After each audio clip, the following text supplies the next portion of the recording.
Denizlerinin mavisi, dağlarının sedası, senin gönlünde saklı, senin benim bahtlı günlerim, dolu sözlerim, seninle güzelim bağlı, seninle sevdalar sevdası, hayaller deryası.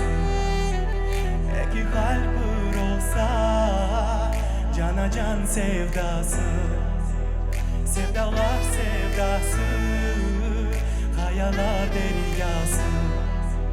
Eki kalbur olsa cana can olur sevdası.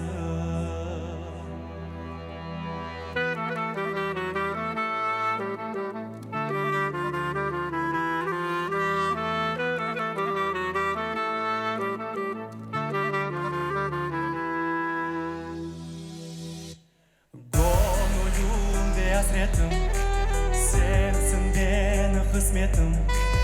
Tek severim ben seni, sensin bana baş yazım, sana bağışlarım. Tek sana ben sevdalım, sana sevdalar sevdası, hayaller deryası. Eki kalbur olsa cana can sevdası, sevdalar sevdası, hayaller deryası. Eki kalbur olsa cana can olur sevdası.